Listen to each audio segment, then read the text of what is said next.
고구려를 세운 동명성왕. 고구려를 세운 동명성왕의 성은 고, 이름은 주몽이다. 고주몽의 출생에는 다음과 같은 전설이 깃들여 있다. 어느 날 나라를 잘 다스리던 북부여의 임금인 해모수는 말을 타고 신하들을 거느리고 지금의 압록강인 아리수 강가를 돌아보고 있었다. 해모수가 탄 말이 어느 연못가에 이르렀을 때 한 처녀가 목욕하고 있는 것을 보았다. 아니, 이렇게 호젓한 곳에서 저렇게 아름다운 처녀가 혼자서 목욕을 하고 있다니. 그러다가 만약에 이렇게 생각한 해모수는 신하를 불러 그 처녀를 데려오게 하였다. 이런 곳에서 목욕하고 있는 처녀는 누구인고? 예, 소녀는 웅신산 밑에 살고 있는 하백의 딸 유아라고 하옵니다. 허허, 이것도 인연이로구나. 마침 잘 되었다. 날도 저물고 하니 오늘은 너희 집에서 묵어야겠다. 해모수의 말을 들은 유화는 화들짝 놀랐다. 아니되옵니다.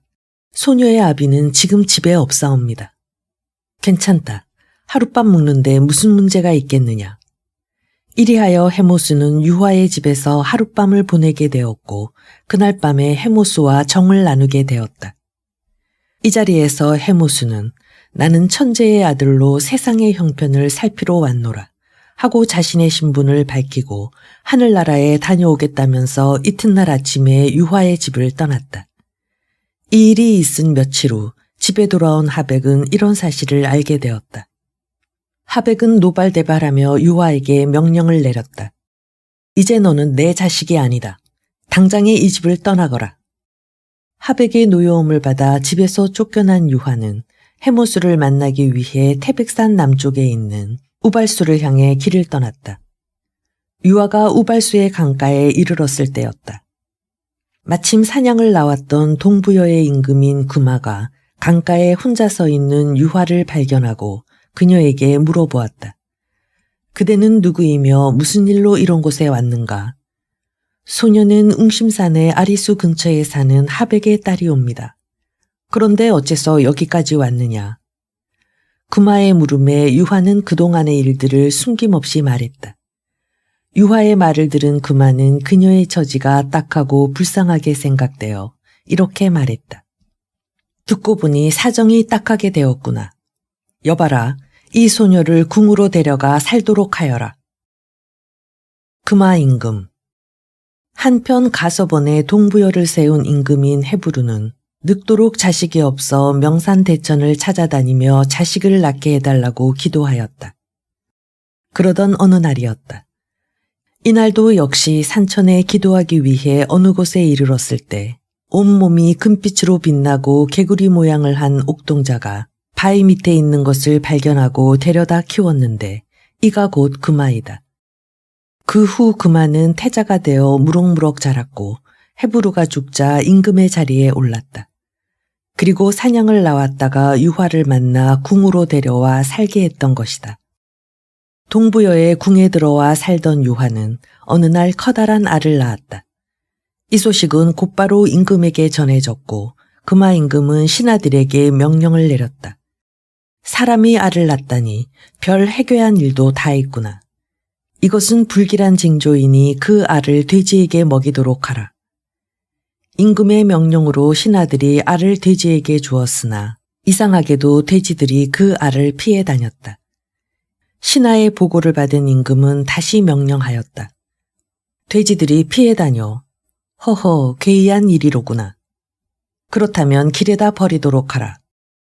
그래서 길에다 버렸으나 개와 소, 말까지도 역시 피했기 때문에 임금은 그 알을 들판에 버리도록 명령하였다. 알이 들판에 버려지자 이번에는 새들이 날아와서 따뜻하게 품어주었다. 신하들은 이 사실을 임금에게 낱낱이 아뢰었다.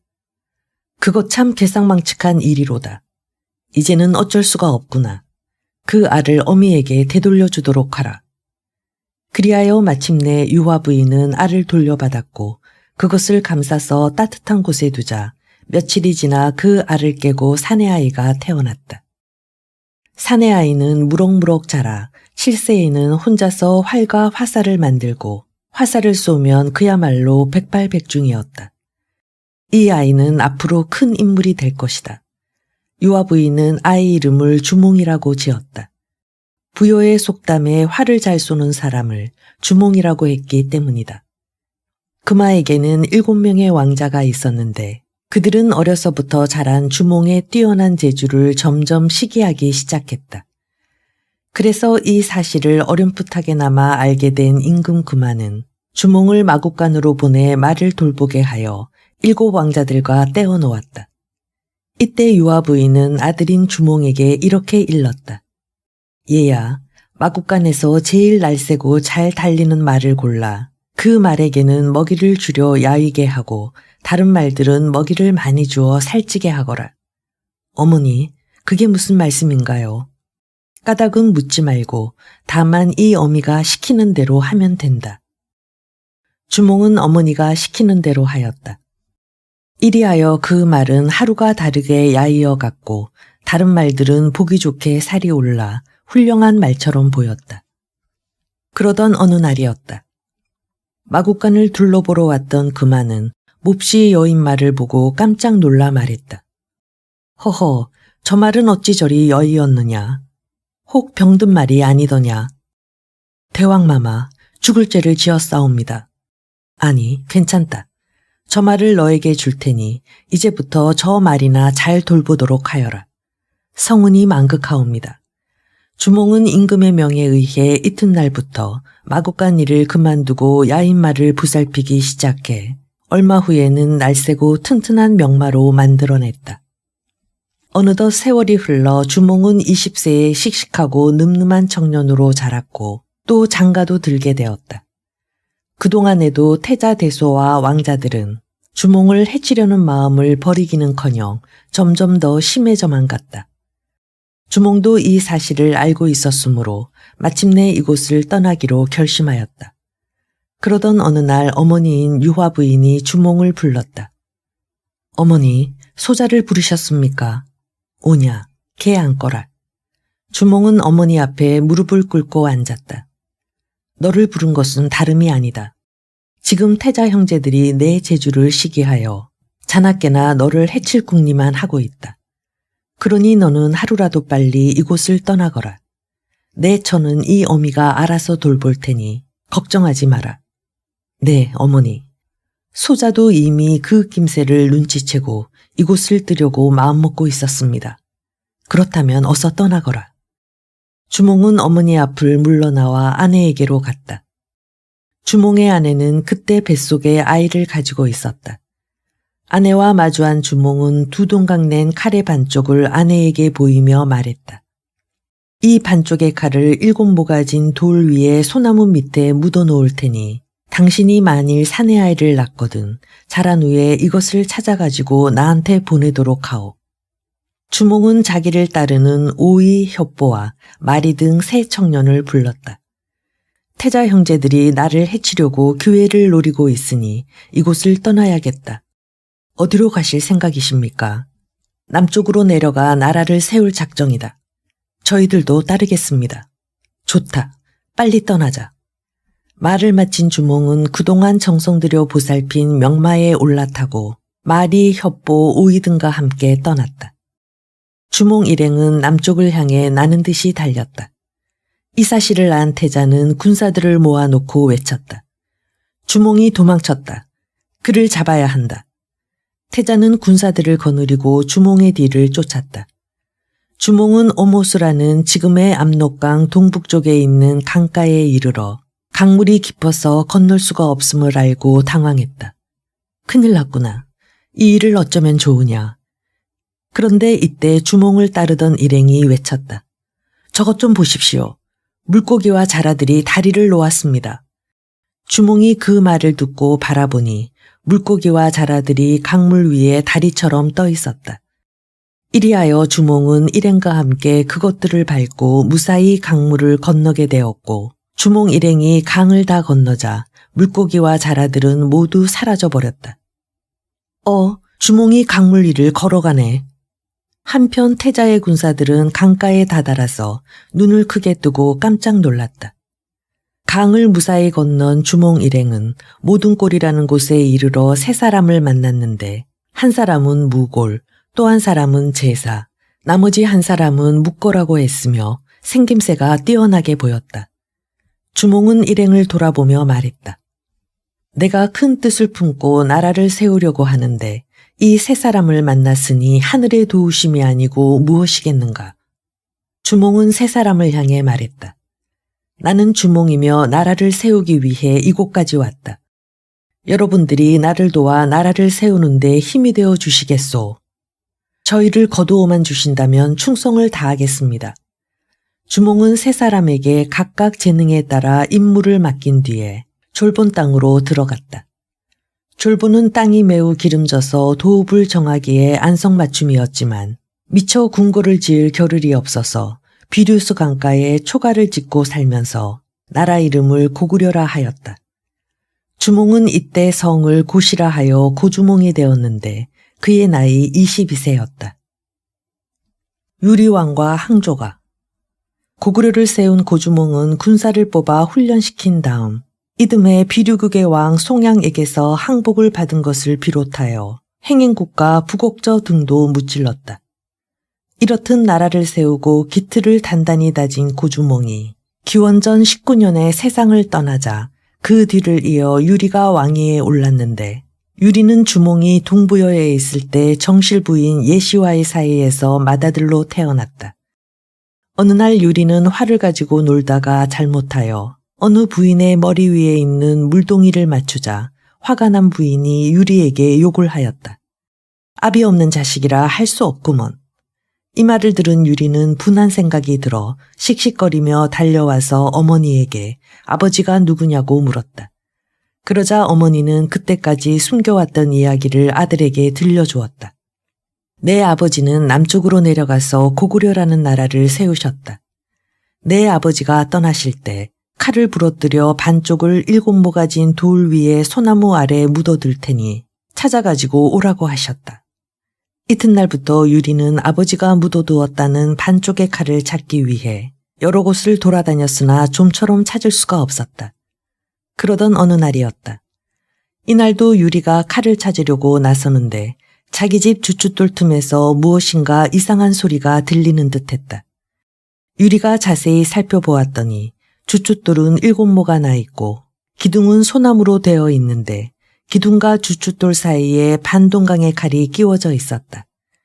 유리는 그 반동강의 칼을 꺼내 들고 외쳤다. 아, 드디어 찾았다. 이제는 아버지를 만날 수 있다. 유리는 그 칼을 어머니에게 보이자 어머니는 유리를 칭찬하며 말했다. 장하다, 내 아들아. 드디어 해냈구나.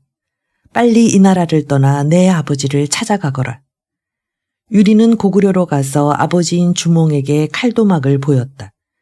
주몽이 간직하고 있는 칼도막과 유리가 가지고 온 칼도막을 맞추어 보니 딱 맞았다. 너는 틀림없는 내 아들이다. 이리하여 유리는 왕자가 되었으며 주몽의 뒤를 이어 고구려의 제2대 왕이 된 것이다. 유리왕은 바로 옆나라 송양국의 딸 다물도주를 왕비로 맞이했다. 또 즉위한 지 22년에는 졸본을 떠나 국내성으로 도읍을 옮기고 위나암성을 쌓은 후에 왕궁을 지었다. 왕비 송씨가 죽자 유리왕은 자치구인 골촌 사람의 딸 화희와 한나라 사람의 딸 치희를 맞아들였다. 그런데 두 여자가 한 임금을 섬김으로 질투로 인하여 매일 싸움이 벌어졌다. 유리왕은 양곡에 2개의 궁전을 지어 각각 살도록 해주었다. 이로써 두 여자의 싸움이 가라앉았다. 어느 날 유리왕은 기산으로 사냥을 나갔다가 7일 동안 돌아오지 않았는데 그동안에 화희와 치희의 싸움이 벌어졌다. 너 같은 천한 한나라 계집이 무례하게 덤비다니. 화희가 비웃으며 욕을 하자 분함을 참지 못한 치희는 자기 집으로 가버렸다. 왕이 사냥터에서 돌아와 보니 사랑하는 치희가 보이지 않았다. 왕은 치희의 집을 찾아가서 좋은 말로 달래었으나 듣지 않았다. 소녀를 천한 계집이라 하므로 돌아갈 수가 없습니다. 치희는 눈물을 글썽거렸다. 노여움을 풀고 나와 함께 돌아갑시다. 유리왕이 아무리 달래어도 치희는 끝끝내 말을 듣지 않았다. 어쩔 수 없이 왕은 혼자 돌아오는 수밖에 없었다. 때는 마침 봄이어서 날씨가 맑고 따뜻했다. 왕이 고개를 넘어 나무 밑에서 잠시 쉬고 있을 때 나뭇가지 사이로 꾀꼬리들이 짝을 지어 홀홀 날고 있었다. 새들도 저토록 짝을 지어 노는데 나 홀로 쓸쓸히 돌아가니 이 마음을 어찌할꼬. 유리왕은 그 마음을 한 수의 시로 지어 읊었다. 홀홀 나는 저 꾀꼬리는 암수 쌍을 지어 논일 것만 외로이 홀로 있는 이내 몸은 누구와 함께 돌아갈 거나. 이것이 바로 유리왕이 지은 황조가이다. 유리왕은 그 후로 부왕의 뜻을 이어받아 만주의 선비족, 부여의 왕 대소와도 싸우는 등 주변의 여러 나라를 정복하여 영토를 넓혔다. 그리고 왕위에 오른 지 37년 10월에 세상을 떠났다. 호동왕자와 낙랑공주. 호동왕자는 고구려 제3대 대무신왕의 아들로서 잘생긴 데다가 성격이 명랑했다. 어느 날 호동이 옥조에 놀러 갔을 때였다. 낙랑국 왕인 최리가 호동을 보고는 첫눈에 마음에 들어서 호동을 데리고 왕검성으로 갔다. 내 사위로 삼아야지. 이렇게 마음먹은 왕은 호동에게 낙랑공주를 보였다. 호동은 낙랑공주가 마음에 들어 아내로 맞이하고 싶었다. 그리하여 고구려로 돌아온 호동은 부왕인 대무신왕에게 아뢰었다. 아바마마, 낙랑국의 공주를 아내로 맞이하고 싶습니다. 대무신왕은 반대는 하지 않았으나 왠지 떨떠름한 표정을 지었다. 아바마마, 허락하여 주옵소서. 호동은 부왕에게 다시 간청했다. 그보다 먼저 해야 할 일이 있다. 낙랑국을 정복하여 우리 영토를 되찾아야 해. 아바마마의 뜻을 어찌 소자가 모르겠습니까? 그것은 걱정 마십시오. 대무신왕은 그제야 낙랑공주를 아내로 맞이하도록 했다. 호동은 그날로 낙랑국으로 달려가서 공주를 아내로 맞이했다. 호동과 공주는 행복한 결혼 생활을 보냈다. 한편 대무신왕은 낙랑국을 정복하기 위해 계획을 비밀리 진행시키고 있었다. 낙랑국에는 자명고라는 큰 북이 있었는데 이 북은 적이 쳐들어오면 저절로 울렸다. 고구려가 낙랑국을 정복하려면 무엇보다도 먼저 자명고를 없애야만 했다. 대무신왕은 호동을 불렀다. 내 아내에게 일러서 낙랑국의 자명고를 없애도록 하여라. 그래야만 우리 고구려가 낙랑국을 정복할 수가 있다. 호동은 부왕의 명을 거역할 수가 없어 공주에게 사실을 알렸고 공주 또한 남편의 말을 거스를 수가 없었다. 제가 자명고를 찢어버리겠어요. 오랜만에 낙랑공주가 돌아오자 최리는 반가이 딸을 맞았다. 고구려의 형편은 어떻더냐? 무슨 형편 말씀이에요? 군사들의 숫자를 물었다.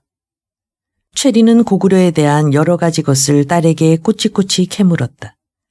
공주는 속으로 한탄하였다. 아버지가 나를 호동왕자에게 시집 보낸 것은 고구려를 정복하기 위한 속셈에서였구나. 공주는 두 나라가 서로 정복하려고 기회만 노린다는 사실을 알았다. 하지만 국경을 넘어 맺은 호동왕자와의 사랑만은 진실이었다. 공주의 마음은 이제 사랑하는 사람 쪽으로 기울어졌다. 사랑을 따르느냐 조국을 따르느냐로 그동안 고민을 해왔다.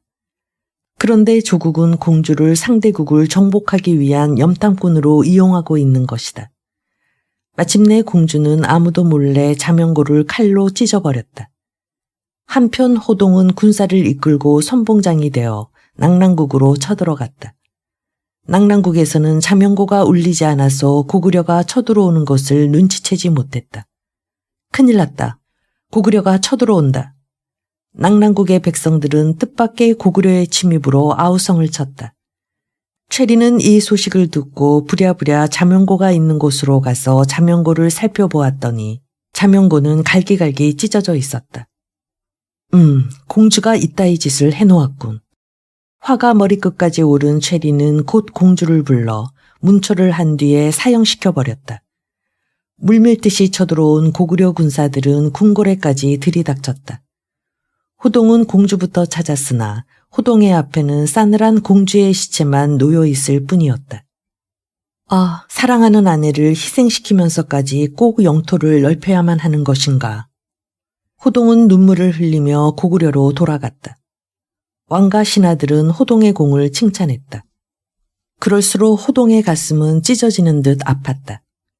그런데 호동의 불행은 여기서 그치지 않았다. 왕비가 호동의 용맹함과 세력이 커지는 것을 시기하여 왕에게 이렇게 고해버렸다. 호동 왕자가 마마의 자리를 넘보고 있습니다.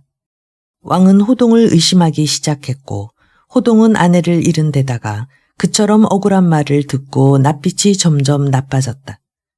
부하들은 호동에게 부왕 앞에 나가서 억울한 사정을 호소하라고 권했지만 호동은 듣지 않았다. 만일 나의 무죄가 밝혀지면 어머니의 죄악이 드러나게 되어 그러면 나는 어머니를 배반하는 것이 되고 부왕에게는 근심을 끼치는 일이 되니 그것은 효도가 아니오. 호동 왕자는 32년 11월 마침내 스스로 목숨을 끊음으로써 비극적인 생을 마쳤다. 산돼지를 잡은 처녀. 고구려는 제6대 태조 때부터 계속 영토를 넓히기 위해 이웃 나라들과 싸움을 벌였다. 특히 고구려는 중국의 한민족과 충돌이 자주 일어났다. 고복장 같은 명신이 있어서 고구려의 기반을 튼튼히 하였으며 제7대 차대왕 때는 신하가 왕을 죽이는 사건으로 한때 불안했으나 제8대 신대왕이 을파소를 제상으로 등용하여 국력이 다시 강해졌다. 제9대 고국천왕이 죽고 난 다음 시동생이 제10대 산상왕이 되자 전왕의 왕비 우씨는 그를 휘어잡아 함께 살게 되었다. 형이 죽으면 아우가 형의 아내와 결혼하는 것은 몽골의 풍속인데 그 풍속이 고구려에까지 전해진 것이다. 산상왕은 싫더라도 형수와 함께 살아야만 했다. 게다가 왕비 우씨는 이미 늙어서 자식도 낳지 못했다. 왕은 아들을 낳게 해달라고 산천에 기도를 드리며 기원했다. 어느 날 밤 꿈에 천신이 나타나 왕에게 말했다. 내 작은 부인으로 하여금 아들을 낳게 해줄 테니 근심하지 말라. 이튿날 아침 왕은 이상히 여겨 신하를 불러놓고 꿈 이야기를 하였다. 과인에게는 작은 부인이 없는데 천신이 작은 부인으로 하여금 아들을 낳게 해준다고 하니 이상한 일이오. 한 신하가 대답했다. 천신의 뜻을 어찌 인간이 헤아릴 수 있겠습니까? 기다려 보시옵소서. 왕은 신하의 말대로 때를 기다려보는 수밖에 없었다. 208년 어느 날 왕은 사냥을 나갔다. 산돼지다. 산돼지를 발견한 왕은 말을 달려 쫓았다. 그러나 산돼지가 너무나 빨리 달리는 바람에 잡을 수가 없었다. 그래도 왕은 온 힘을 다해서 말을 몰았다. 산돼지는 어느덧 주통촌이라는 마을로 들어섰다. 산돼지를 잡아라. 왕을 따르는 신하들이 외쳤지만 산돼지는 이리저리 도망쳐서 아무도 잡지 못했다. 그때 20세쯤 된 처녀가 산돼지를 향해 뛰었다. 그녀의 뛰는 속도가 남자보다도 훨씬 빨랐다. 산돼지는 처녀를 흘낏 뒤돌아보더니 웬일인지 잘 뛰지 못했다. 처녀는 산돼지를 두 손으로 사로잡았다. 순간 뒤쫓아가던 무사들의 입에서 환성이 터졌다. 처녀가 산돼지를 사로잡았다. 처녀는 산돼지를 그들에게 건네주고는 조그만 집으로 들어가 버렸다. 무사들이 산돼지를 임금님에게 가지고 가서 처녀 이야기를 하자 왕은 그 처녀가 보고 싶었다. 그날 밤 왕은 처녀의 집으로 갔다. 초가상간 앞에서 어가의 행차를 알리자 방문이 열렸다.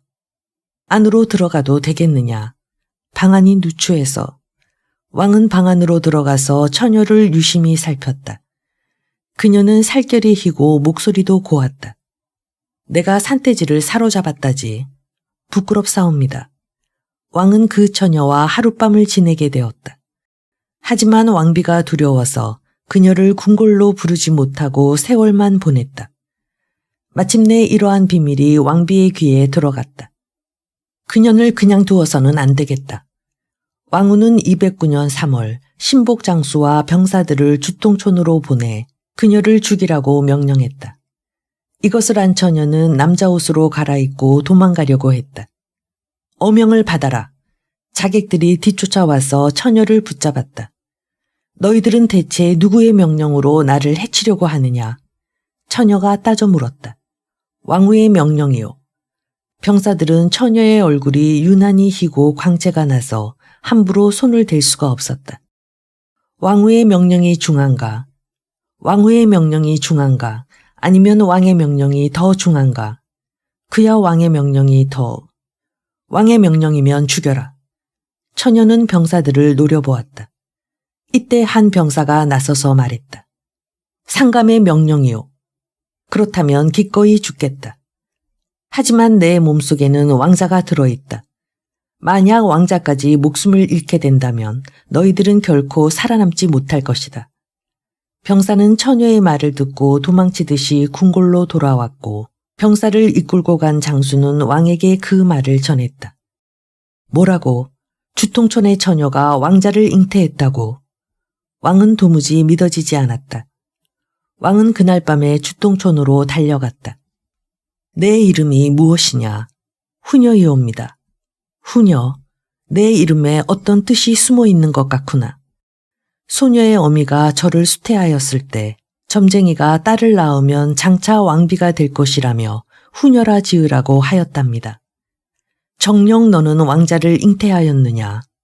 어찌 거짓을 아랠 수 있겠습니까? 209년 9월에 후녀의 몸에서 아들이 태어났다. 그 아이의 이름을 교체라 지었는데 왕이 교회로 사냥을 나가서 산돼지를 잡다가 얻은 아들이란 뜻이다. 바로 이 교체가 다음 임금이 된 동천왕이다.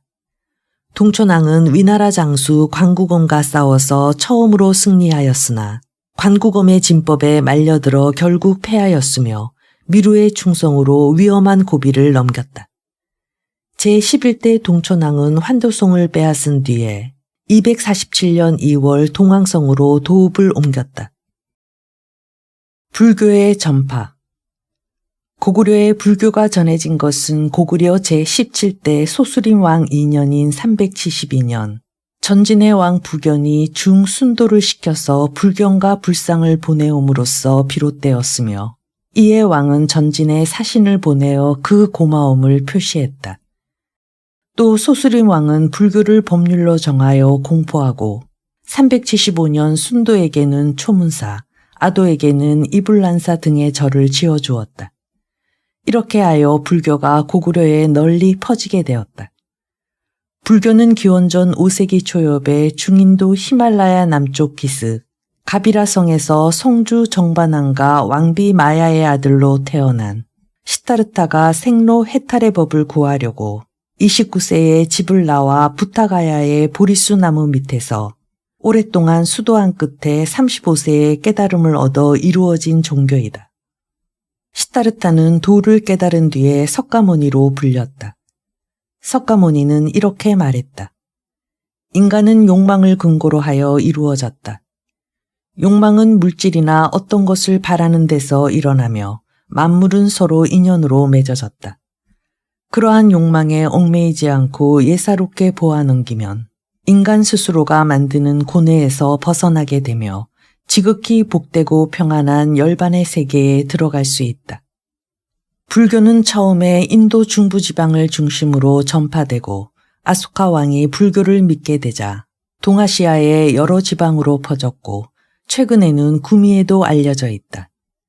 고구려에서는 금강사, 평양구사, 발룡사 등의 절을 지어서 불교가 널리 퍼졌고 백제에서는 고구려보다 13년 뒤인 침유왕 1년에 인도의 중 마라난카가 중국의 진나라를 거쳐서 들어와 불교를 전하였다. 신라는 삼국 가운데 가장 늦게 불교를 받아들여 제23대 법풍왕 때인 527년에 공인하였다.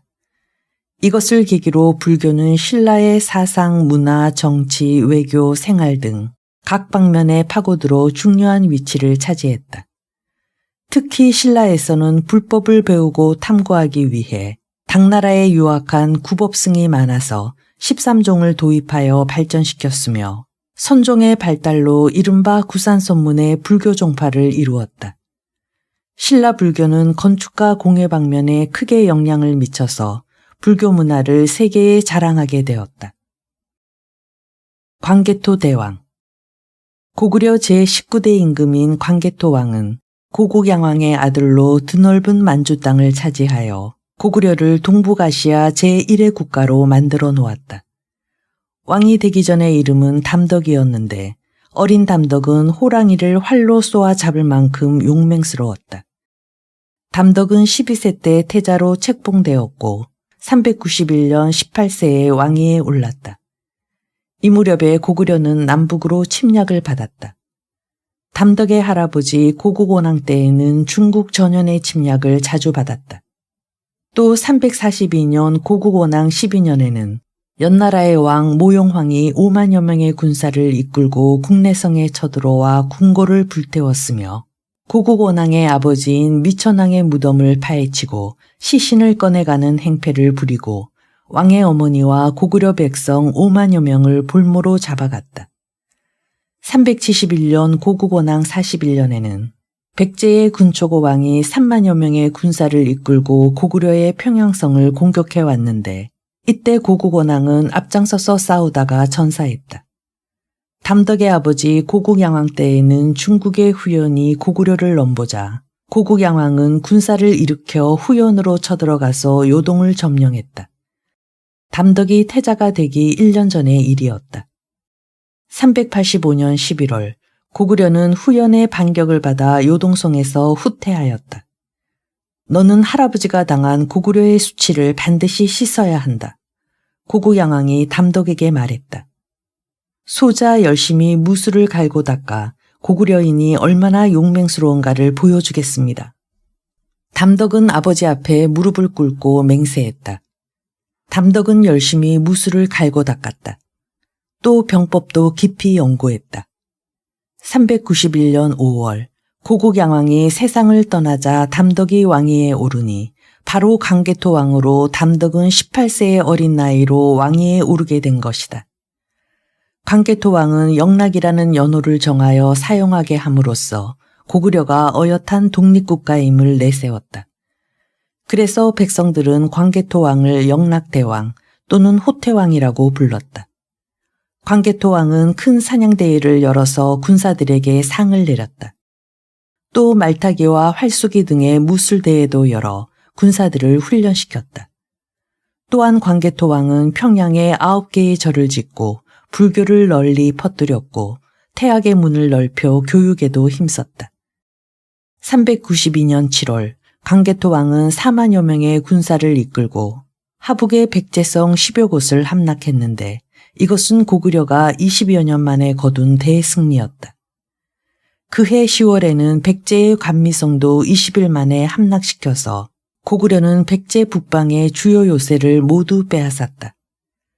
광개토 왕은 그 뒤 백제가 침입할 때마다 격퇴시키고 남쪽 국정선에 7개의 성을 쌓았다. 이어서 북쪽으로 눈을 돌린 광개토 왕은 395년 12월 북쪽 변방을 괴롭히는 비료라는 나라를 정벌하기 위해 3천여 명의 기병을 이끌고 나가 곳곳에서 적을 무찌르며 진격한 고구려군이 송하강 유역에 이르렀을 때에는 6개월도 더 지났다. 그러나 마침내 광개토 왕은 눈앞에 보이는 비료성을 함락시키고 귀국하였다. 백제의 아신왕이 또 공격해온다 하옵니다. 이 무렵 백제에서는 진사왕이 물러나고 아신왕이 나라를 다스리고 있을 때였다. 광개토 왕은 쉴 틈이 없었다. 이번에는 백제를 쳐서 항복받고야 말겠다. 수군을 앞세운 광개토 왕은 말머리를 남쪽으로 돌렸다. 고구려군은 한강을 넘어 백제의 서울 위례성을 포위해버렸다. 백제의 아신왕은 396년 성 밖으로 나와서 스스로 항복했다. 광개토 왕은 아신왕을 살려주고 그의 동생과 대신 10여 명을 볼모로 붙잡아 고구려로 돌아왔는데 이때 고구려는 백제의 58개 성을 정복했다. 한편 아신왕은 일본의 구원병을 요청하고 다시 고구려를 공격할 준비를 갖추었다. 그런데 광개토 왕이 출전 준비를 하고 있을 때 신라에서 사신이 찾아왔다. 대왕마마, 원군을 보내어 왜구를 무찔러 주십시오. 광개토 왕은 보병과 기병 등 5만여 명의 군사를 신라로 보냈고 신라에 침입한 왜구들은 고구려군 앞에 맥을 못 추고 달아났다. 고구려군은 도망치는 왜구들을 모조리 무찔러 버렸다. 백제의 아신앙은 고구려군이 왜구를 전멸시켰다는 말을 듣고 군사를 거두어 돌아감으로써 백제의 고구려 공격은 실패로 끝났다. 광개토왕이 남쪽에 신경을 쓰는 사이에 후연의 모용희가 3만 명의 대군을 이끌고 내려와서 고구려의 북방 요새인 신성과 남소성을 점령했다. 후연을 쳐서 넓은 땅을 차지하고자 했던 것은 내가 태자 시절부터 품었던 꿈이다. 광개토왕은 군사로 북방 정벌을 계획하고 6만의 대군을 밤낮으로 훈련시켰다. 402년 광개토왕은 마침내 후연 정벌의 길에 올랐다. 광개토왕은 6만의 대군을 이끌고 요하를 건너 숙군성을 향해 만주 벌판으로 진군하였다. 숙군성에는 후연의 장수 모용기가 진을 치고 있었다. 광개토왕은 화살에 편지를 메어 모용기 진영을 향해 날려보냈다. 어서 나와서 항복하라. 편지를 읽은 모용기는 화가 나서 부하 장수를 성위로 보내 외치게 하였다. 목숨이 아깝거든 빨리 돌아가라. 이때 광개토왕이 쏜 화살이 그 장수를 정통으로 맞추자 부하 장수는 비명을 지르며 성 아래로 떨어졌다. 마침내 양쪽 군사가 맞붙어 싸움이 시작되었다. 성에 불을 질러라. 광개토왕이 외쳤다. 성문에는 불이 붙었고 고구려군이 기다렸다는 듯이 쳐들어가자 모용기는 패하여 북문으로 달아났다. 숙군성이 함락되었다는 소식을 들은 후연의 다른 성주들은 겁을 먹고 달아났으므로 고구려군은 현도성과 요동성도 쉽게 차지할 수 있었다. 그 뒤 광개토왕은 후연과 외교관계를 맺었다. 광개토왕이 고구려 북쪽에 자리 잡고 있는 동부여를 정벌하기로 하자 이 소식을 들은 동부여의 왕은 광개토왕에 대항할 수 없음을 깨닫고 항복했다. 동부여를 정벌한 광개토왕은 숙신조까지 정벌하려고 마음먹었다. 광개토왕은 얼음이 연 목단강을 건너 적진 속에 뛰어들었으며 고구려군은 그들을 닥치는 대로 무찔렀다. 부상을 입은 족장은 광개토왕 앞에 무릎을 꿇고 항복했다. 너희는 전에도 우리나라를 괴롭힌 적이 있다. 앞으로는 싸움을 걸지 말라. 광개토왕은 족장을 죽이지 않고 타일렀다. 동부여와 숙신족을 정벌한 광개토왕은 국내성으로 돌아와 백성들에게 열렬한 환영을 받았다. 이로써 만주의 드넓은 땅은 고구려의 영토가 되었다. 그 후 광개토왕은 자리에 누워 앓다가 40세인 413년에 세상을 떠났다. 뒤를 이어 왕자 거련이 왕위에 오르니 이가 곧 제20대 장수왕이다. 살수대첩과 을지문덕. 고구려 제25대 평원왕 31년에 수나라는 오랫동안 나누어져 있던 중국을 통일하였다. 고구려 장군들은 수나라의 움직임을 항상 살피며 경계를 늦추지 않았다. 590년 평원왕이 죽고 맏아들인 영량왕이 제26대 왕위에 올랐다. 영량왕은 어렸을 때부터 국방에 관심이 많았다. 외적의 침입을 경계하여 언제나 대비하라. 영량왕은 국방을 더욱 튼튼히 하였다. 598년 영량왕 9년 고구려는 말갈군 1만여 명을 동원하여 영주를 공격했다. 평원왕 때 계획하고도 이루지 못한 공격을 실행한 것이다. 수나라 문제는 즉시 한왕 양과 왕세적을 원수로 삼아서 30만 대군으로 고구려군을 물리치도록 했다. 한왕 양의 군사가 임유관에 이르렀을 때는 마침 장마철이어서 보급로가 끊어져 군량이 떨어지고 유행병이 돌았고 주라후로 하여금 바닷길로 평양을 공격하도록 했으나 폭풍으로 배가 많이 침몰당했다. 그들은 평양 근처에서 고구려군에게 공격을 받아 거의 전멸하였다. 이로써 수나라의 30만 대군은 첫 싸움에서 완전히 패하고 말았다. 영량왕 23년 수나라 문제의 아들 양제는 200만 대군으로 고구려를 공격했는데 두 나라 군사들은 요하를 사이에 두고 첫 번째 전투를 벌였다. 적이 강을 건너지 못하게 하라. 고구려군은 수나라 군들이 요하를 건너지 못하게 죽을 힘을 다해 막았다. 수양제는 공부상서 우문계를 시켜서 물 위에 띄우는 다리인 부교를 만들어 이곳으로 언덕과 연결시키려고 하였으나 실패했다.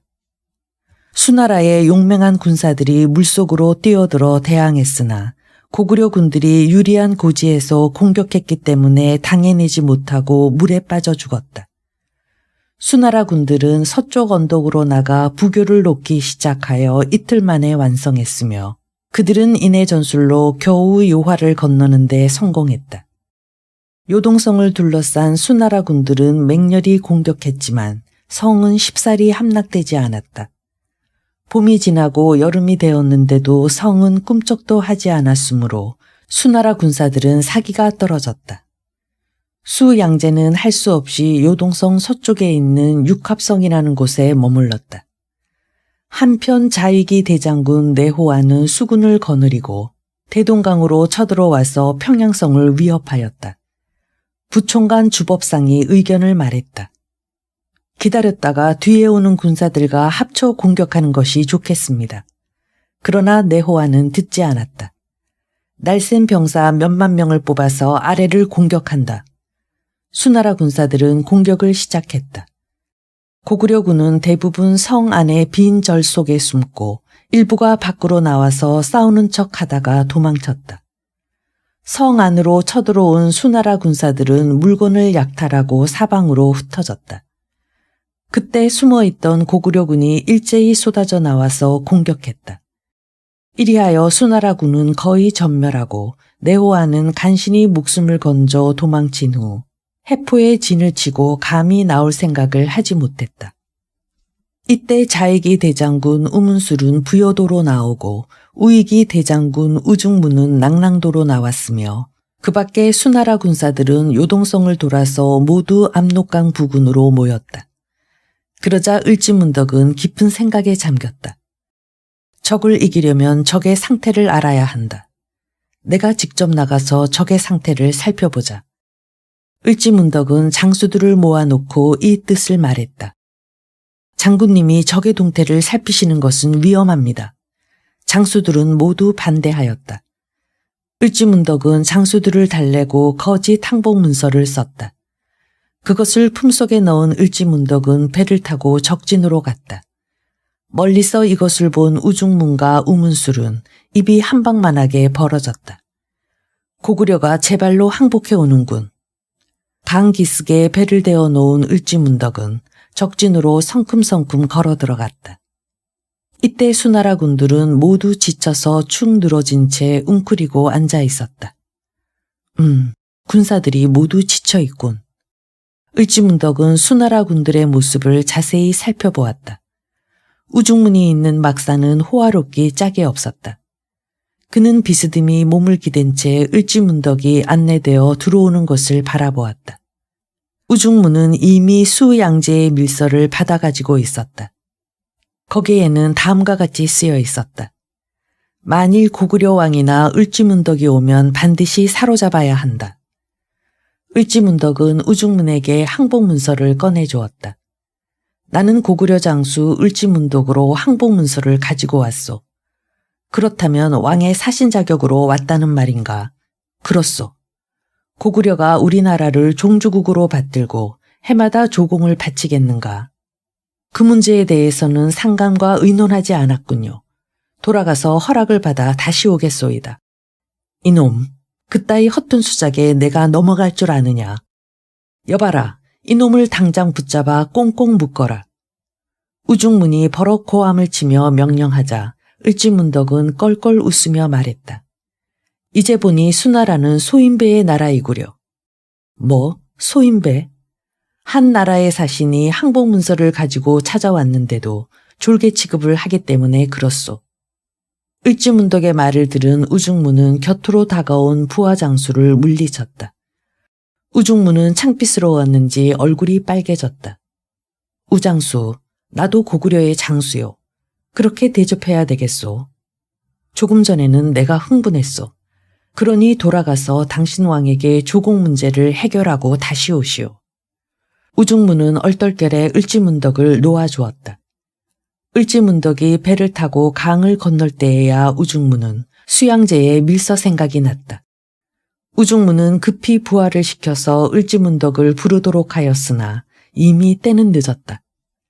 을지문덕은 못 들은 채 하고 강을 건너서 고구려 진영으로 돌아와 버렸다. 을지문덕은 우중문에게 조롱하는 시를 지어보냈다. 우중문은 을지문덕이 보낸 시를 받아보고 분하여 어쩔 줄을 몰랐다. 또한 적장들은 을지문덕을 놓아보낸 책임이 서로에게 있다고 다투었으며 작전 계획을 세우는 데에도 의견이 맞지 않았다. 군량미가 바닥이 났으니 그만 되돌아갑시다. 우문술의 주장에 우중문이 반대했다.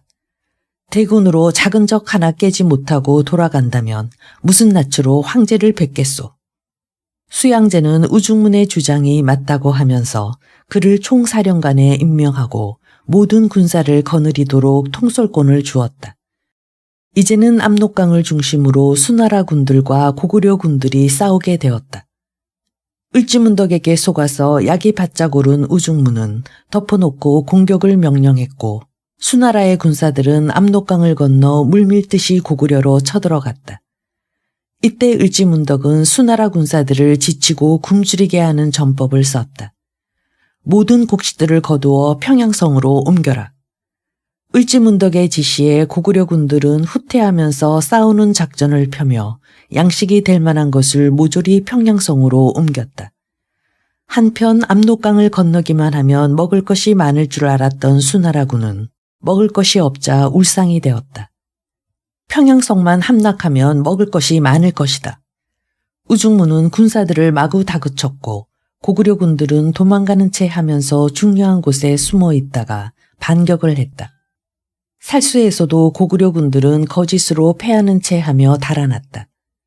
이때 을지문덕은 아무도 모르게 미소를 띄었다. 모두 살수에 수장을 시키겠다. 을지문덕은 적이 완전히 지칠 때를 기다렸다가 살수로 내몰 작전을 짰는데 그의 작전은 고구려 장수들도 미처 눈치채지 못했다. 고구려 군들은 천천히 후퇴를 하며 평양성 안으로 들어가서 성문을 굳게 닫았다. 뒤따라온 수나라 군들은 평양성을 겹겹이 에워쌌다. 우중문은 성안이 너무나도 조용하여 이상스럽게 생각했다. 을지문덕이 또 장깨로 나를 조롱할 모양이군. 을지문덕에게 속은 우중문은 머리끝이 쭈뼛했다. 우문술은 부하를 시켜서 성문을 두드려 보라고 했는데 부하가 성문을 두드리자 성안에서 연락이 왔다. 우리는 이제 완전히 포위되었으니 항복하는 수밖에 없소. 항복 문서를 꾸미고 모든 것을 정리할 테니 며칠 시간을 주시오. 우문술은 이런 연락을 받고 우쭐했다. 그런데 며칠이 지나도 성안에서는 아무런 소식이 없었다. 우문술은 몹시 궁금하여 또다시 부하에게 성문을 두드려 보라고 하였다. 그러자 성안에서 또 연락이 왔다. 지금 수나라 황제와 군사들을 맞이하려고 음식을 마련하고 있는데 아직 술과 고기 준비가 덜 되어서 소를 잡고 있으니 2, 3일만 더 기다려달라는 것이었다. 우문술은 이 사실을 군사들에게 알렸다. 가뜩이나 굶주리고 지친 군사들은 술과 고기라는 말에 더욱 배가 고파졌다. 하지만 사흘이 지나도 성안에서는 아무 소식이 없었다. 우문술과 우중문은 초조해서 견딜 수가 없었고 지친 군사들은 침만 잔뜩 흘리고 있었다. 화가 머리끝까지 오른 우문술은 성문을 걷어찼다. 그때 성루 위에 을지문덕이 나타나 아래를 내려다보았다. 우문술은 급히 피했다. 우리를 기다리게 해놓고 8일 동안 왜 아무 소식이 없소? 대국 사람들이 어찌 그리 성질이 급하오? 조금만 더 참고 기다리시오. 틀림없이 항복하겠소. 항복을 하든지 성문을 열든지 할 테니 군사들을 모두 되돌리시오. 뭐라고? 우리 군사들에게 음식 대접을 한다는 것이 거짓말이었구나. 그제야 우문술과 우중문은 을지문덕에게 또 속았음을 깨달았다. 수나라 군사들은 너무 지치고 굶주려서 도저히 평양성을 공격할 수가 없었다. 우문술과 우중문은 고구려의 거짓 항복을 구실로 삼아 슬슬 후퇴하기 시작했다. 그러자 고구려 군사들은 성 안에서 배불리 먹고 푹 쉬었다가 일제히 성 밖으로 나와 공격을 하였다. 굶주린 적들을 모조리 쳐부숴라. 을지문덕의 명령이 떨어지자 고구려군은 용기 백배하여 수나라의 군사들을 맹렬히 추격했다. 수나라 군들이 살수에 이르러 보니 다리가 모두 끊어지고 배는 한쪽도 보이지 않았다. 이때 스님들이 바짓가랑이를 걷어올리고 강을 건너가기 시작했다. 수나라 군사들은 그것을 보자 모두 강물 속으로 들어갔다. 군사들이 모두 강 한복판에 다다랐을 때였다. 강 위쪽에서 갑자기 거센 물결이 휘몰아쳐 내려왔다. 을지문덕이 군사들을 시켜서 미리 막아놓은 물을 터놓은 것이다. 수나라 군사들이 강물에 휩쓸려 허우적거리자 고구려 군사들이 빗발치듯 화살을 날려 적을 물속에 장사지냈다. 수나라군은 을지문덕의 계략에 처음부터 끝까지 속았고 살수에서 거의 전멸을 하였다. 이것이 영양왕 23년에 있었던 유명한 살수 대첩이다. 우중문과 우문슬은 큰 소리를 치며 30만 대군을 휘몰아 평양성을 공격했다가 부하들을 모두 잃고 간신히 살아서 도망쳤다. 을지문덕은 당당히 수나라 30만 대군을 살수에 장사 지냈는데 이 싸움에서 살아 돌아간 군사는 고작 2,700여 명이었다. 수양제는 요동의 여러 성을 공격했으나 을지문덕이 이끄는 고구려 군사들에게 번번이 패하였다. 이렇게 하여 수양제가 거느린 100만 명 이상의 군사들은 거의 다 죽고 몇천 명만이 살아남았다. 그 뒤에도 수양제는 2번이나 고구려를 침략하였으나 거듭 패하였고 끝내는 나라까지 망하고 말았다. 고구려의 명장 을지문덕은 그 뒤 언제 세상을 떠났는지 밝혀지지 않았다. 그러나 을지문덕은 고구려인과 함께 그 용맹한 이름이 영원히 빛날 것이다. 안시성을 지킨 양만춘. 618년 수나라가 망하자 당나라가 중국을 통일하였다. 수나라가 고구려를 정복하려다가 멸망했음을 알고 있는 당나라는 고구려와 화친 정책을 폈다. 그래서 당나라와 고구려는 이렇다 할 충돌이 없이 지냈다. 그러나 당나라의 태종인 이세민은 국력이 강해지자 고구려를 정복할 야망을 품게 되었다. 이 무렵 고구려에서는 연개소문이 정권을 잡고 있었다. 연개소문은 북쪽 국경을 튼튼히 하기 위해 장성을 쌓도록 하고 영유왕을 죽이고 보장왕을 세웠으며 대망리지가 되어 신라의 당항성을 공격하였다. 신라는 고구려의 압력이 두려워서 당나라에 구원을 요청했다. 고구려를 칠 아주 좋은 기회로 생각한 당태종은 마침내 고구려 정복의 길에 나섰다. 당태종은 보기 드문 영웅호걸이었다. 그는 당나라를 세우는데 가장 공이 컸고 형인 건성을 죽이고 왕위에 올랐다. 전날 수나라가 고구려에게 당한 수모를 씻고 전왕을 죽인 연개소문을 잡아 벌 주겠노라.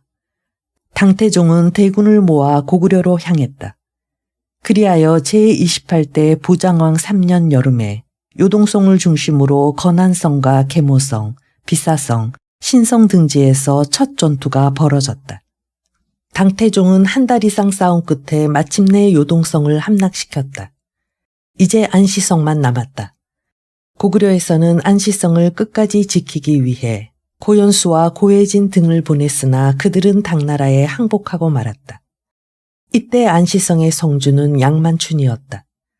당태종은 직접 이끌고 온 대군으로 안시성을 맹렬히 공격했다. 양만춘은 모든 군사와 성안의 백성을 격려하며 용감하게 싸웠다. 당나라군은 하루에도 6, 7차례나 공격을 퍼부었으나 안시성 안의 백성들은 양만춘을 중심으로 똘똘 뭉쳐 당나라 군들의 공격을 막아냈다. 하루는 당나라 군들이 안시성 옆에 높은 돈대를 쌓아놓고 성안을 엿보려고 했다. 누가 나가서 저 돈대를 허물겠는가? 양만춘이 묻자 백성들은 서로 자기가 가겠다고 나섰다. 그날 밤 백성들은 몰래 성문을 열고 나가서 돈대를 허물어뜨렸다. 당태종은 이것을 보고 화가 머리끝까지 치밀었다.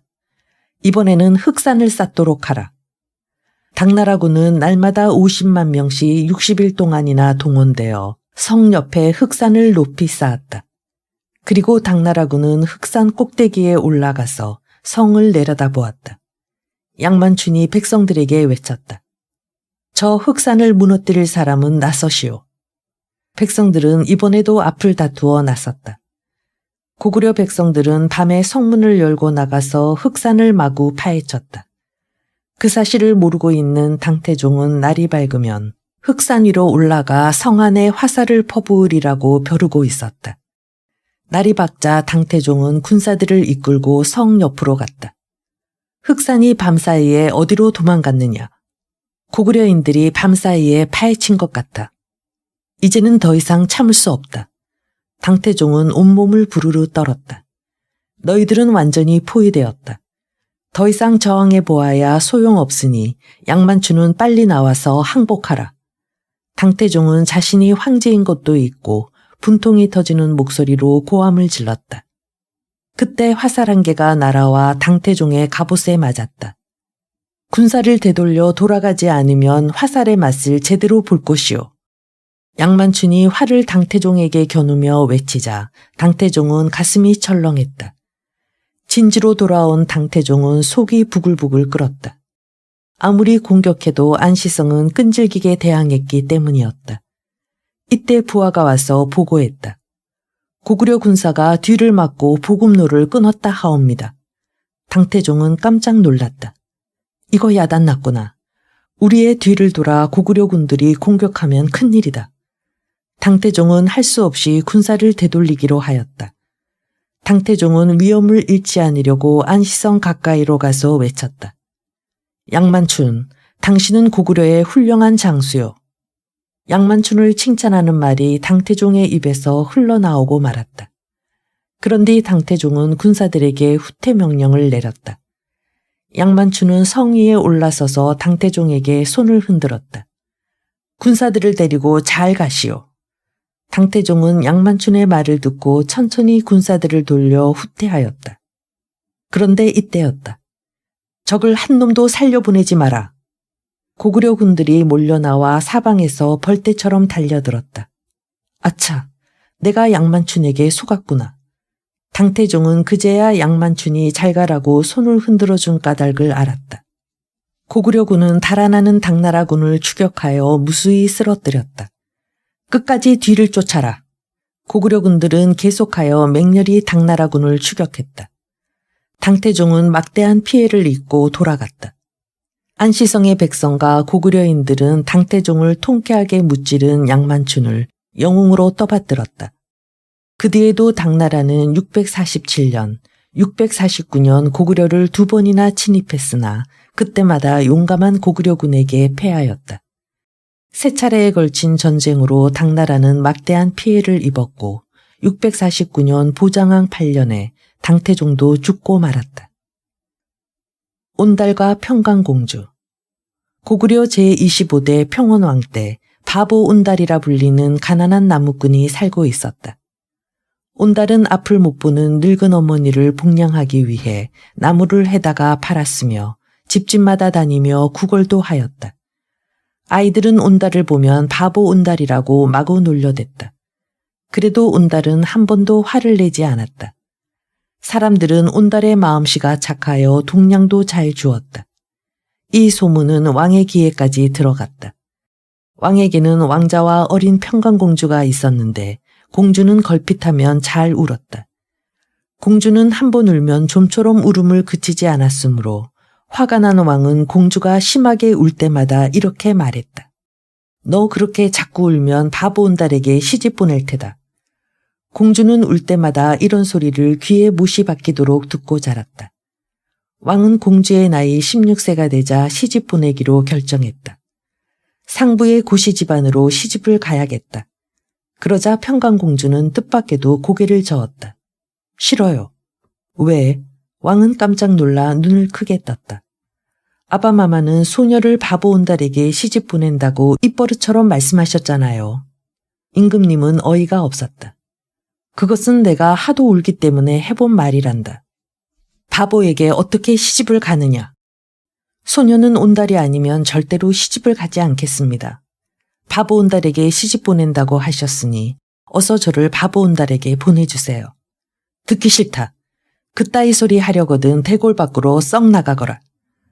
그리하여 평강공주는 대궐을 나왔다. 온달님을 찾아가야지. 평강공주는 사람들에게 물어서 온달이 사는 산속의 허름한 집으로 찾아갔다. 거기에는 장님인 온달의 어머니가 혼자 있었다. 여기가 온달 도련님의 댁인가요? 그렇지만 댁은 리시오. 저는 평강공주이옵니다. 공주님이라고요. 공주님처럼 귀하신 분이 무슨 일로 찾아오셨나요? 다름이 아니라 아바마마께서 제가 어릴 적부터 온달 도련님께 시집 보낸다고 하셨습니다. 그래서 이렇게 찾아온 것입니다. 평강공주는 당황해하는 온달의 어머니에게 큰 절을 올리고 며느리로 삼아달라고 하였다. 한편 산에서 나무를 해가지고 돌아온 온달은 공주가 부엌일을 하는 것을 보자 깜짝 놀랐다. 어머니, 저것 혹시 여우 아닙니까? 이에 어머니는 그동안에 있었던 일을 아들에게 설명해 주었다. 어머니의 설명을 들은 온달은 제대로 정신을 차릴 수가 없었다. 그날 저녁 온달은 평강공주로부터 자세한 이야기를 듣고 나서야 비로소 까닭을 알게 되었다. 이때부터 온달은 평강공주에게 글을 배우기 시작했으며 평강공주는 대궐에서 나올 때 가지고 온 폐물을 팔아 집도 새로 마련했다. 온달은 평강공주가 사준 말을 타고 무예도 익혔다. 이 무렵 고구려에서는 3월 3일이 되면 온 나라의 무사들이 낭랑에 모여 사냥대회를 열었다. 온달은 여기에 나가 우승을 하고 상을 받으려고 왕 앞으로 나갔다. 이름이 무엇이냐? 온달이옵니다. 온달.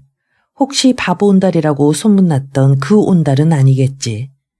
제가 바로 그 바보 온달이옵니다. 무엇이라고? 평강공주님께 무술을 익혀서 나왔습니다. 왕은 그제야 평강공주를 불러서 온달과 정식으로 혼인잔치를 열어주었다.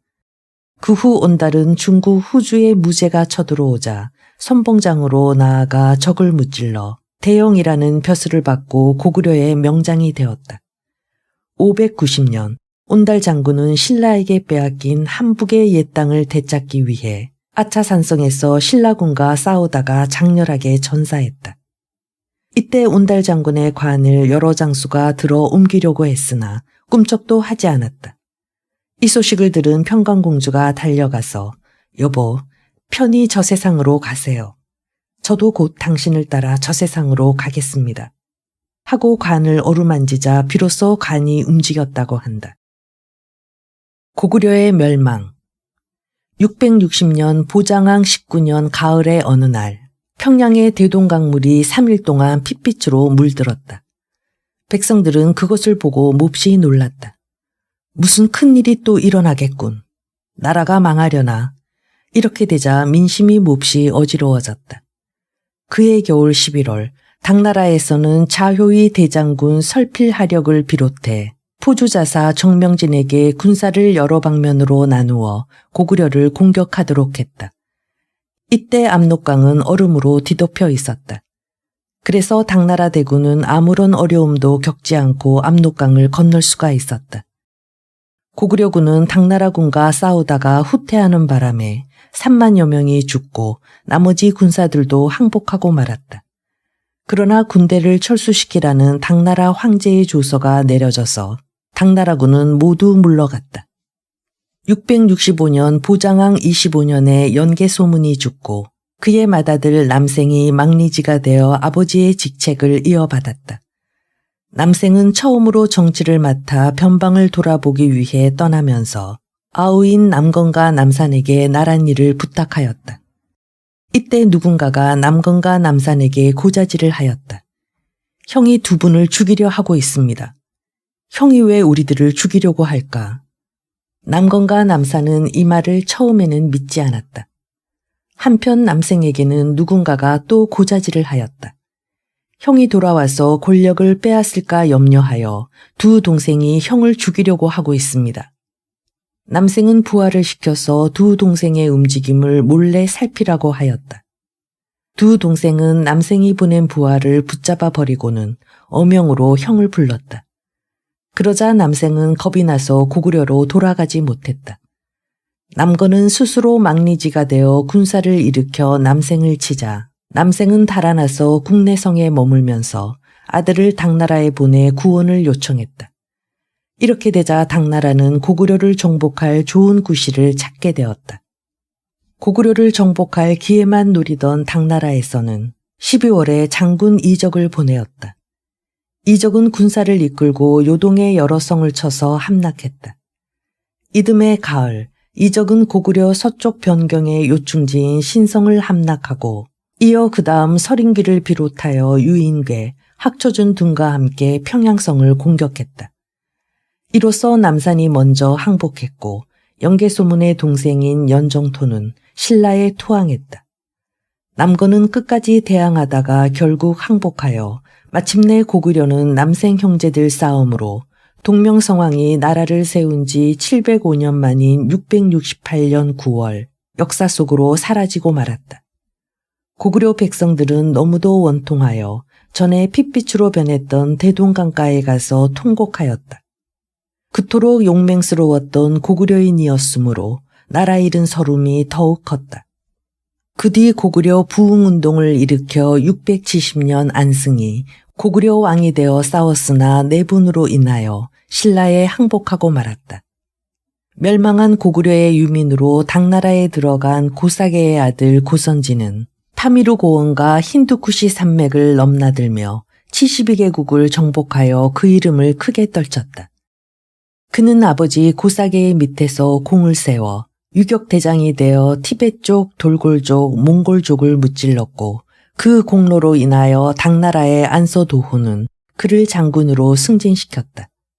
그 뒤 그는 수많은 전쟁에서 큰 공을 세워 마침내 안서도호의 벼슬에 올랐고 750년 제2차 서여원정에 나서서 타시겐트를 정복하고 국왕을 포로로 잡아 개선하였다.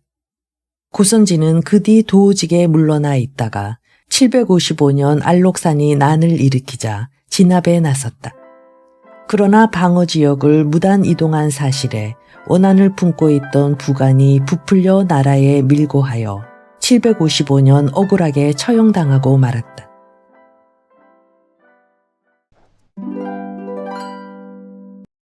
역사가 얕잡아 본 고구려 여걸들. 몇 년 전부터 중국의 동북공정에 맞서는 고구려사 재조명 움직임이 나라 안에서 활발하게 일어났지만 고구려 여성에 대한 재조명은 주목받지 못했다. 일부 여성사학자들이 고구려 여성의 구실과 지위에 대한 재해석을 시도했지만 학계에선 근거가 부족하다는 이유로 정설로 인정받지 못했다. 왜 전통적 여성은 수동적이어야만 하나? 진취적인 기상을 가진 여성 조상은 없었나? 고구려 여성들은 이런 질문에 대한 해답을 주고 있다. 고구려 연구재단 금경수 연구위원은 소선호부터 평강공주까지 극히 부족한 사료에서 나타나는 여성 인물들이 역사의 고비마다 결정적인 구실을 하는데 이는 현대 여성의 관점에서도 눈여겨봐야 할 점이라고 말했다. 소선호, 주몽의 부인. 유교사관의 김부식은 삼국사기에서 고구려 최초의 왕비가 있었다는 사실만을 단순하게 기록하고 있다. 반면 단제 신채호는 조선상고사에서 소선호를 조선 역사상 유일한 창업 여대왕이며 고구려와 백제 두 나라를 세운 이로 높게 평가했다. 그는 압록강변 졸본부여 연타발왕의 딸이었다. 실제 소선호는 과부로 알려졌다. 그는 혈혈단신 무일푼의 망명자였던 연하의 주몽을 만나 재혼한 뒤 자신의 재력을 바탕으로 고구려를 세우는 데 큰 힘을 보탠다. 기원전 18년 주몽의 친아들 유리가 찾아와 태자가 되자 자신의 아들인 비류와 온조 그리고 백성들을 데리고 남쪽으로 내려와 협상으로 무혈 건국한다. 그것이 백제다. 세계사적으로도 유래를 찾기 힘든 두 나라를 세운 여성이었던 셈이다. 유화 부인, 주몽의 어머니. 지금식으로 말하자면 당시 흔하던 중매 결혼이 아닌 연애 결혼을 해 아버지의 미움을 샀다. 헤모스의 아이를 임신한 뒤 아버지인 하백한테 쫓겨난다. 주몽이 고구려를 세운 뒤엔 국모로 숭상받으며 고구려가 망할 때까지 호국신으로 떠받들어졌다. 고구려 여성들은 고대 전투력의 상징인 말을 즐겨 탔다는 풀이가 있는데 유화도 말의 습성을 잘 알고 있었던 것으로 보인다.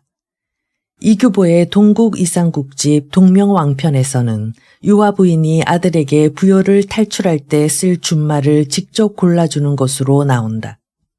유화가 채찍을 휘두르자 붉은빛 나는 말 한 마리가 두 길이나 되는 난간을 훌쩍 뛰어넘는다. 어머니의 충고로 이 말의 혀에 바늘을 박아 풀을 먹지 못하게 만든 뒤 주몽은 구마왕에게 말을 하사받는다. 우시왕후와 주통천녀. 우시왕후는 형사취수원의 대표적 인물로 고국천왕과 산산왕의 부인이다. 그는 자신을 물리친 첫째 시동생 대신 둘째 시동생인 산상왕을 후계자로 만든다. 고국천왕이 죽은 뒤 은밀히 궁궐을 빠져나간 우시왕후는 둘째 시동생인 연우를 궁궐로 데려가고 다음날 군신들 앞에서 왕이 세상을 떠나고 자신이 또 한 번 왕비가 되었음을 알린다. 세월이 흐른 뒤 산상왕은 우시왕후 몰래 소후를 얻어 자식을 얻으려고 절치부심하다가 주통천녀의 이야기를 듣는다. 궁궐을 빠져나온 왕을 만난 주통천녀는 왕이 잠자리를 정하자 아이를 낳으면 버리지 않는다는 약조를 받고 이를 허락한다.